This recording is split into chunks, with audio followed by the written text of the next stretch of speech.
తెలంగాణ, ఆంధ్ర, రాయలసీమ రుచుల సంగమం Tara south Indian kitchen, Kondapur. Hi hello welcome to Suman TV. నేను మీ రోషన్.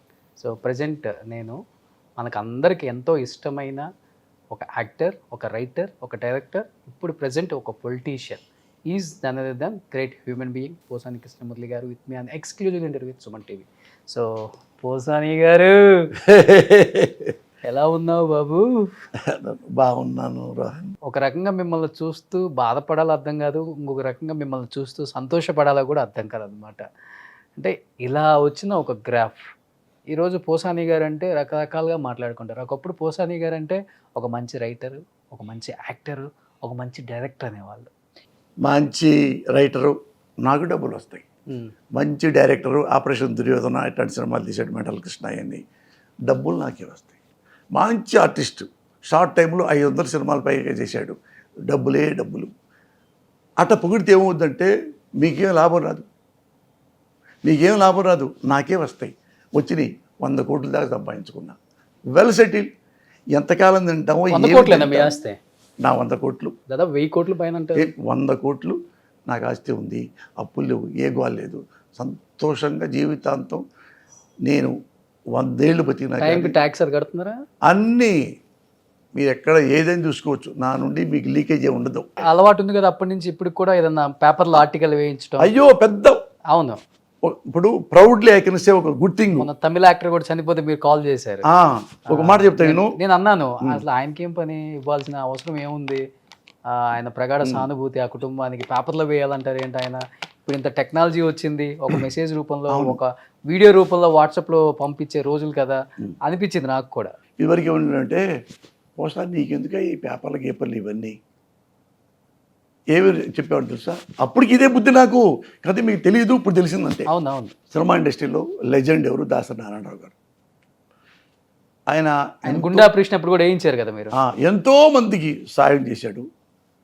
ఆయన చచ్చిపోయేటప్పుడు ఎవడు హెల్ప్ చేయలే. ఆయన హాస్పిటల్లో చావు బతుకులో ఉన్నాం. ఒక జర్నలిస్ట్ చెప్పాడు నాకు, అప్పుడు నేను నేను పేదోడిని ఎమ్మటి క్లిక్ అయ్యా, ఫాస్ట్గా రాస్తా ఉన్నా. అప్పుడే డబ్బులు వస్తూ ఉన్నాయి. ఒక ప్లాట్ కొనుక్కున్నా, 4 లక్షల ప్లాట్, అది కొనుక్కున్నా. వచ్చి ఇంటర్వ్యూ తీసుకోవడానికి వచ్చి దాసరి గురించి వస్తే, అది చూడు మురళి ఇండస్ట్రీ ఎలాంటిదో, ఇంత పెద్ద నెంబర్ 1 డైరెక్టర్ గారు ఆస్తులన్నీ పోగొట్టుకున్నాడు, సినిమాలు పోగొట్టుకున్నాడు. చివరికి ఒక పెద్ద హాస్పిటల్కి వెళ్తే ఆపరేషన్ నేర్చుకోలేకపోయాడు. పెద్ద ఆపరేషన్ 2.5 లక్షలు ఆయన దగ్గర లేవు. అందుకని హాస్పిటల్లో డాక్టరు తీసుకెళ్ళి మహావీర్ హాస్పిటల్లో పడేసాడు. తీసుకెళ్ళి ఇక్కడ ఏంటి పాపం అయితే ఒకప్పుడు చాలా బాగా బతికినవాడు అని చెప్తే, అది ట్రస్ట్తో వచ్చింది. అదేదో అది చిన్న గది, రేకుల బెడ్డు, గవర్నమెంట్ హాస్పిటల్ ఉంటాయే ఆ రేకుల బెడ్డు, చిన్న రూము, ఒక 50,000తో ఆపరేషన్ చేశాడు. అయితే అతని కెపాసిటీకి అమెరికా వెళ్ళి ఆపరేషన్ చేయించుకోవచ్చు. అన్నీ పోగొట్టుకున్నాడు. అందరిని నమ్మి బోళా శంకరుడు అంటారు, తెలుసుగా మీకు. అయితే ఆయన హాస్పిటల్లో ఉంటే తెలుగు ఇండస్ట్రీలో ఆయన కోసం, ఆయన వల్ల బతికిన వాళ్ళు, ఆయన వల్ల పైకి వచ్చిన వాళ్ళు, ఆయన విడిగా కాళ్ళకి దండం పెట్టిన వాళ్ళు ఏ ఒక్కడో చూడటానికి రాల. ఉంది ఆయన కొడుకు, ఒక కోడైరెక్టర్ పల్లి వేణుగోపాల్, ఎవ్వరు లేదు. ఆడు చెప్పాడు వచ్చి నాతో, నాగేంద్ర జర్నలిస్ట్, చూడరా ఇండస్ట్రీ ఎంత గొప్పదు. ఆయన బైపాస్ ఆపరేషన్ చేయించుకుంటా ఉంటే ఒక్కడు తెలిసి కూడా ఎవ్వడు రాల. ఏంట్రా నిజమా అన్నాను. ఎందుకంటే చిన్నప్పుడు నాకు తెలుసు కదా, మా నాన్న డబ్బులు లేక ఆత్మహత్య చేసుకున్నాడు పొలం వెళ్ళి. మీ నాన్నగారు ఫుల్ బాటిల్ పెరామర్ డబ్బా పేరు. నేను ప్యాకెట్ ఆడాను, డబ్బులు పేదోడిని, డబ్బులన్నీ పోయినాయి, నా పిల్లాడిని చదివించలేకపోతున్నా. ఇంటిలో సంతోషంగా 2 పూటలు అన్నం కూడా తరిగి పెట్టలే పరిస్థితికి వచ్చాను నేను. అప్పులు కూడా తీర్చలేనని చెప్పి ఆయన బాధపడి పొలం వెళ్ళి, మా మేనత్త అంటే మా నాన్న చెల్లెలు పొలంలో వెళ్ళి మొత్తం తాగేసి వితిన్ 5 minutes చచ్చిపోయాడు. అందరూ పరిగెత్తుకొచ్చి, ఏమండి పోసాని సుబ్బారావు మంచోడండి, ఎట్టా కూడా బతికించారు సార్ అని ఎంతోమంది చదువుకున్న వాళ్ళు ఎంటబడి పట్టుకుంటే, ఆ ఊళ్ళో అరగంట చూసినా కానీ చూసి చివరికి చచ్చిపోయాడు, అరగంటలో. ఇక అట్లా మా నాన్న. మీ నాన్న అంటే కళ్ళలో నీళ్ళు వచ్చేసాయి సార్. మరి డబ్బులు నేను ఎంతోమందికి దాన ధర్మాలు చేసిన వాడిని, గుండె ఆపరేషన్లు చేయించిన వాడిని 10-15 దాకా. చాలామంది పిల్లలు పెళ్ళిళ్ళు చేసిన వాడిని, చదివిస్తున్న వాడిని ఉండి. మా నాన్న కనీసం ఒక్క 100 రూపాయలు ఉన్నా బతికేవాడే. గుర్తుందా నాన్న చచ్చిపోయినప్పుడు మీకు? నేను ఎంఏ చదువుతున్నా, ఎంఏ ఫస్ట్ ఇయర్. బా. ఎక్కడో ఉండి చదువుకుంటుంటే మా మామయ్య తీసుకెళ్ళి వచ్చి రారా అని మళ్ళీ అన్నం తింటాడు లేడని చెప్పి వాళ్ళ ఇంట్లో అన్నం పెట్టించి, ఏంది ఈ టైంలో అన్నం పెట్టించాడు మా మామయ్య అని చెప్పి తీసుకెళ్తే మోహన్ రావు తీసుకెళ్తే అడికెళ్తే ఇంటికి వచ్చి చచ్చిపోయాడు. అది చూశాను. అప్పుడు కూడా నేను ఎవరిని నేనే అడుక్కోనా. నేను ఇంత చదువుతూ గుంటూరు నాజ్ థియేటర్ ఉంది కదా, నాజు థియేటర్లో నెల బుకింగ్ వర్క్ చేసేవాడిని. Morning show, matinee, first show, second show చేసి నెల కింద డబ్బులు వచ్చాయి తీసుకొని మళ్ళీ నైట్ టైం మళ్ళీ లారీ ఎక్కి మా కాకాని వెళ్ళేవాడిని. 5 నిమిషాలు లేదని అక్కడ పని చేసుకున్నా. ఊళ్ళో ఏమైనా టమాటా బుట్టలు కుట్టాలి కదా, టమాటా బుట్టలు వేసి గోదాంతో కుడతారు దబ్బరంతో, అలా టక్ కుట్టేవాడిని అనమాట. కుడితే చాలా ఫాస్ట్ కుట్టేవాడిని. 700 రూపాయలు వచ్చాయి నైటు. ఇట్లా అలాగే పైకి వచ్చా. ఆంధ్రప్రదేశ్లోనే ఉందా ఒకటి మీకు? ఇక్కడే ఉంది, ఇక్కడే ఉంది హైదరాబాద్లో. మా వాళ్ళు ఉంటారు, బంధువులు అంతా ఉంటారు కదా కాకానిలో. అక్కడ ఇదేమైంది చివరికి మీరు పేపర్లో యాడ్ ఇచ్చారా దాసరి గారు? అప్పుడు వస్తే ఏమన్నా అంటే ఇట్లా అయిపోయింది ఆయన పని అంటే, మరి ఏమన్నా నా గురించి రాయరా కొంచెం అతని కోసం అని అంటే, రాయటం కదా ఆంధ్రజ్యోతి ఫుల్ పేజీ ఎంత కనుక్కోరా అన్న. అంటే ఏంటి ఫుల్ పేజీ దీనికి వేయిస్తావా ఏంటిరా అన్న. నవ్వి వేయిద్దాంరా అన్న. అప్పుడు నా డబ్బు 1,00,000 అంటే గొప్ప కదా. 1,00,000 అంటే కొండాపూర్ 1,00,000 రూపాయలు ఎకరం వస్తుంది. ఆయనకి ఇచ్చేయాల్సిందే 1,00,000 అసలు మీరు. అయితే ఆడికి కాదురా పోయి అడిగి అంత బ్యాక్ పేజ్ అంటే, జగదీష్ ప్రసాద్ గారు ఏది పోస్టార్కి ఏం సంబంధం అన్నాడంట ఫుల్ పేజీ వెనక. అంటే ఏమో ఒకటి అడిగానండి, ఇన్స్పైర్ అయ్యాడు పాపం. అంటే పెద్ద డైరెక్టర్ కదా, అదంతా ఇతను ఏం పని చేయలేదన్నావు కదా, అలాంటి వాడు పోస్తాను అన్నాడు. నవ్వి ఈడు నాగేంద్రే అంటే 125 చెప్పాడు. 1,25,000 బ్యాక్ పేజీ. నేను నా పర్పస్ కోసం కాదు కదా, ఒక 1,00,000 రూపాయలు అడగపోయావా అన్న. మళ్ళీ పోలీసు అడిగాడంట, ఇచ్చేయి 1,00,000 రూపాయలు తీసుకో ఫుల్ పేజీ చేద్దాం. 1,00,000 కాసి ఇచ్చా. ఫుల్ పేజీ మొత్తం దాసరి గారు బొమ్మ వేసా, పెద్ద కూర్చొని లెజెండ్ లాగా. కొంచెం చిన్న అక్షరాలు మంచి రాశా. ఇట్లా మీరు ఇంత గొప్పవాళ్ళు మీరు మళ్ళీ వస్తారు, మళ్ళీ మీకు పొరపాటు వస్తుంది, మీకు ఏదో అభిమాని అలాంటి అభిమాని పోసానికి ఇష్టపడు. ఆయన చూసి ఈ క్రైడ్ లైక్ ఎనీథింగ్. పొద్దున్న నిద్రలేసి చూసి అదే చెప్తా, వీడు ఎందుకు వేసాడు నాకు, వీడు నాకే సంబంధం ఏంటి, నా వల్ల తిన్నవాళ్ళు, నా కాళ్ళు పట్టుకున్న వాళ్ళు, నా బట్టలు కట్టిన వాళ్ళు, నా డబ్బులు తిన్నవాళ్ళు, నా భవిష్యత్తు నిర్మించిన వాళ్ళు, వాడి భవిష్యత్తు నిర్మించాను, ఒక్కటి రాలేదే వీడికేంటి అని అడిగాడంట. అంటే వాడు అమ్మను నేను రానంట. వాడు కొడుకు కోడేటర్ ఉన్నాడు, పల్లి వేణుగోపాలరావు అని ఇప్పటికి ఉన్నాడు.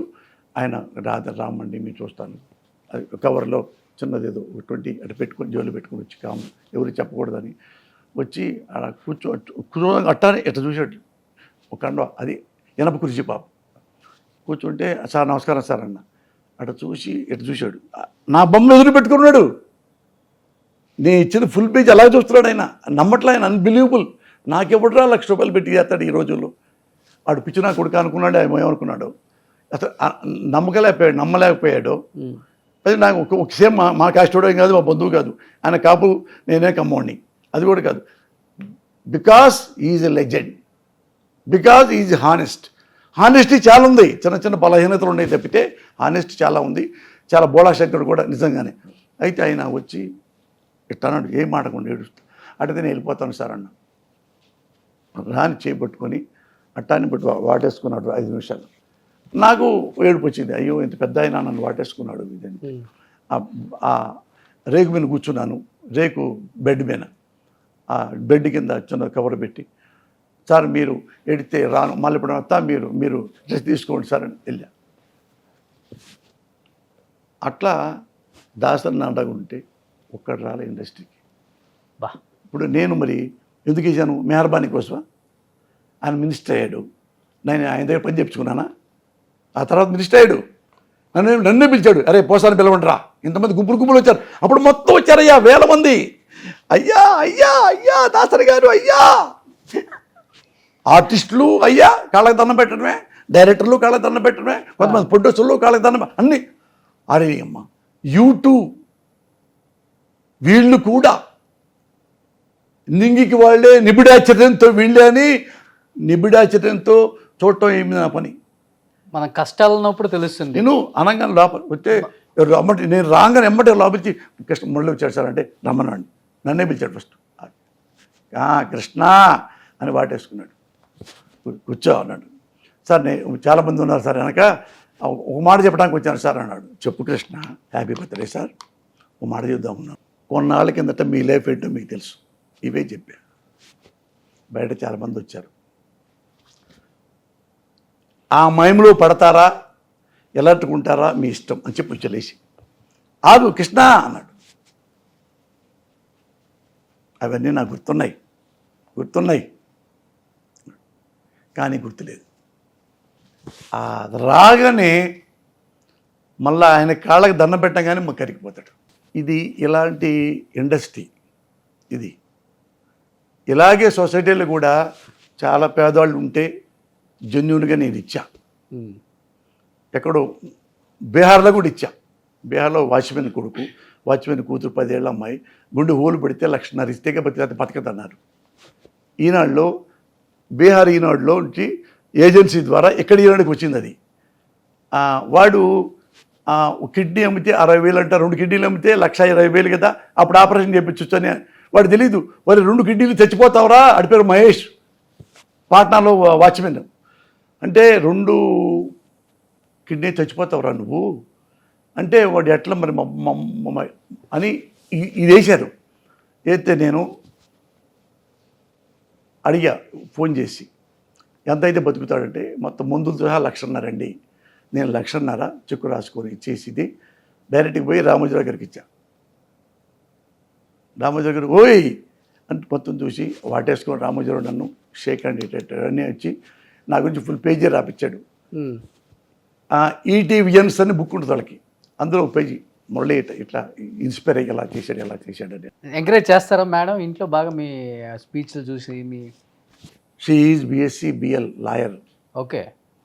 ఎంఎల్ నాగపూర్ యూనివర్సిటీ ఎంఎల్ చదువుతుండగా లాస్ట్ ఇయర్లో నాకుతో పెళ్లి చేశారు, అరేంజ్డ్ మ్యారేజే. నేను బిఏ ఎంఏ ఎంఫిల్ చదివిన తర్వాత పిహెచ్డి ఇంకా 3 నెలలు ఉన్నాగా నాకు డాక్టరేట్ వచ్చేది. ఆ టైంలో ఇద్దరికి మాకు పెళ్లి చేశారు.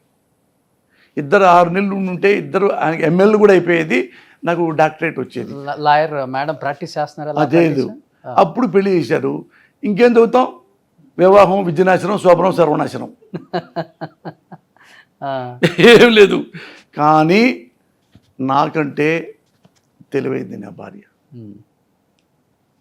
ఎప్పుడు శాంతంగా ఉండేవాళ్ళు ఎక్కువ ఆలోచించగలరు. నేను ఎక్కువ శాంతంగా ఉంటారా? ఎక్కువనే అరుస్తుంటాను అనుకుంటావు కదా నువ్వు వచ్చినప్పుడు ఈ గంటే అరుస్తా. ఓకే. మిగతా ఆడికి వెళ్ళానంటే అసలు నేను మోగవాడిగా ఉంటా. ఓకే. ఇద్దరం ఎప్పుడు కామెడీ, ఇంట్లో అన్ని కామెడీగా ఉంటాం. ఇక నీ ముందు నేను ఏ అబద్ధం చెప్పాలి ఈ వయసులో? ఐఎమ్ 60+. ఇంకేం అబద్ధం ఆడాలి నీకు? అంతే. అబద్ధపడి నేను అచీవ్ చేసేది ఏంటి? ఇంకా ఏముండదు. అచీవ్ చేయడానికి ఏముంటుంది? నా భార్యకి 60, నాకు 60+. ఇద్దరికి అప్పటికిప్పుడు ఇలాగే ఉన్నాం. 30 ఏళ్ళ కింద ఎలా ఉన్నాం, 32 ఏళ్ళ కిందట, ఇప్పుడు అలాగే ఉన్నాం.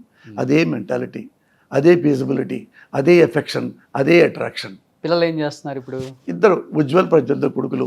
ఒకడేమో బ్యాంకాక్లో ఆన్లైన్ కోచింగ్ బిజినెస్ అంటే ఏదో మనకు తెలియదు, వాడు అక్కడ చేసుకుంటున్నాడు.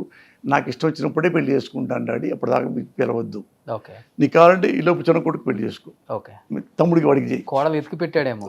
మా ఇంట్లో మొగమాటాలు లేవు నాన్న, భయపట్టాలు లేవు, సంకోచాలు లేవు, ఒప్పుకుంటారు లేదు, అన్నీ ఒరేయ్ ఇంత వచ్చిందిరా, ఈ 2 మీవి, మేము చచ్చిపోతారు, ఈ 2 మీవి, మీరు ఏం చేస్తారో మాకు తెలియదు. మీరు పేకాడతారా, చదువుకుంటారా, వ్యాపారమా, చక్కకుంటారా, పిల్లలు చదువుకుంటారా, పెళ్ళిళ్ళై మేమేం అడగం. మీది మీకు ఇచ్చేస్తా.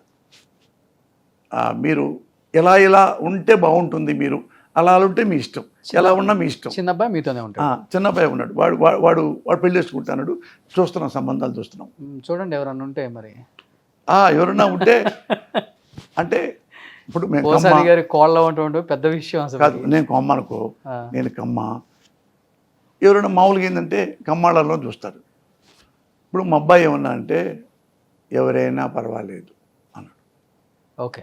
మా అబ్బాయి వాడు అమెరికాలో చదువుకొని వచ్చాడు. ఏం చదువుకున్నాడు? ఇక్కడ +2 అయిపోగానే బీటెక్ వస్తే వద్దు మానేసి హాలీవుడ్లో డైరెక్షన్ కోర్స్ 1.5 year కోర్స్ చేయించాడు. అక్కడే ఉండడానికి వెళ్ళిపోయాడు పర్మనెంట్గా అసలు యాక్చువల్గా. 1.5 year అయిన తర్వాత కోర్స్ అవుతుంది. ఇక వాడు రొట్టె అవి తినలేక వాళ్ళ అన్నం అంటే బాగా ఇష్టం, అన్నప్రియుడు. ఆడు ఏడుతున్నాడు ఇక 1.5 year అయిన తర్వాత, మమ్మీ రొట్టె చికెన్ బన్ను చచ్చిపోతున్నాను నేను ఉండలేను అంటే వచ్చేయమ్మా అంది. ఎమ్మటి వచ్చాడు. బాగుంటారు, ఇద్దరు బాగుంటారు కదా, హీరోలు అయ్యే అవకాశం ఏమైనా ఉందా? ఇద్దరికి అవకాశాలు వచ్చినాయి కూడా ఓకే, వాళ్ళిద్దరికి ఇష్టం లేదు. ఇద్దరికి ఇష్టం లేదు. వీడు నాకంటే హైట్ మంచి ఫిజిక్ బాగుంటాడు, మంచి ఫిజిక్. నాకు ఎప్పుడు వేయాలని ఉంటుంది కానీ వాడికి ఇంట్రెస్ట్ లేదు. మీరు ఇప్పుడే ఎలా ఉన్నారంటే అప్పుడు కసకసలాడు ఉంటారు, ఫాస్ట్ అంటే తన్నుకొని ఉంటారు హీరోయిన్. ఇదే ఎనర్జీ ఎప్పుడు ఇదే అంటే ముందు కింద ఏం లేదు. ముందు కింద దానికి అటు ఇటు వెళ్తా క్లబ్బులు పబ్బులు. లవర్స్ కూడా మగవాడే ఉంది.